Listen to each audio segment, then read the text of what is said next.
What are your experiences at EuRoC? EuRoC was incredible. Somehow got into EuRoC 23. We launched a solid COTS to 3 kilometers. We were very excited to be there, and we learned a huge amount. It was a really incredible experience. We were very enthused by the technical evaluation board.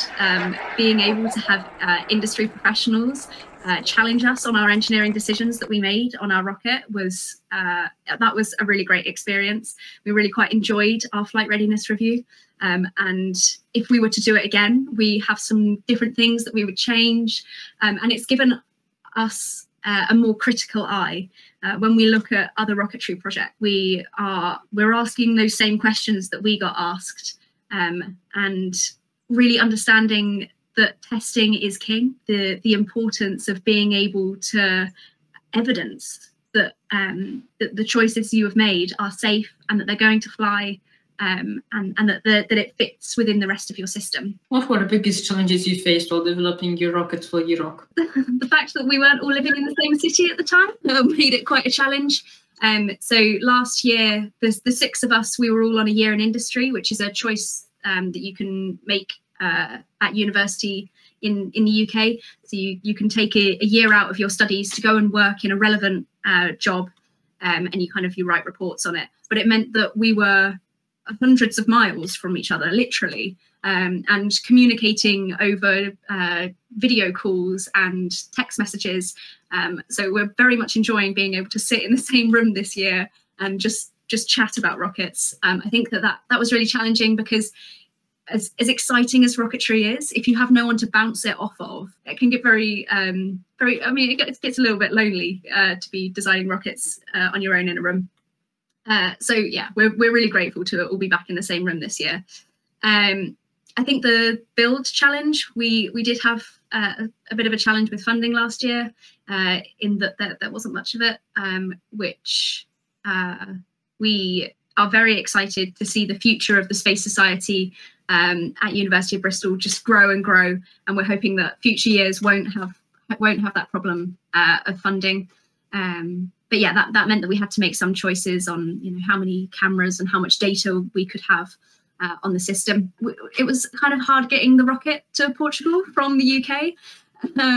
Other UK rocketry teams choose to drive their rocket down. We didn't really have the facilities for that last year. We will definitely be doing that next year. But we put a rocket in the hold of a plane, which is technically okay because they're completely benign. But that did mean that one of my teammates got pulled off of the plane to explain what was in that box that looks like a very suspicious shape to be putting on a plane.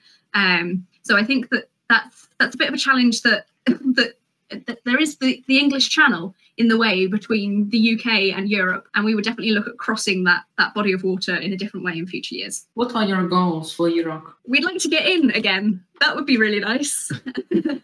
That's our current goal. Our current goal is to apply for EuRoC 24 and see if we can get in. It was an incredible experience. It really was. And to get to talk to all of those other rocketry teams who were so knowledgeable and so willing to share their knowledge. It was a real privilege to be at. Our objectives are to push the Bristol rocketry community, and that involves this year trialing a liquid engine on a test stand and seeing where that goes. But yeah, I think we have a lot of respect for the EuRoC competition, that it is of very high caliber, and to get into the competition itself is a challenge. So that is our current goal. Would you like to join other competitions apart from EuRoC? If someone would like to pay us to go to Space Cup America, we will gladly take and launch a rocket.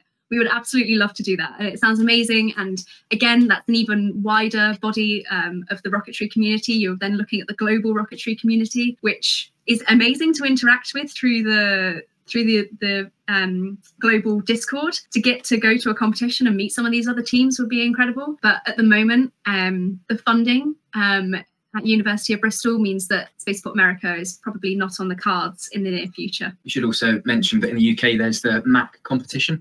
Now, we don't attend that because we've got other teams within SEDS that go to UK competitions, and there's already one that's entered into that. So we don't want to tread on their toes and have 2 teams from Bristol competing. But the MAC competition is really up and coming, and they're doing some really interesting things.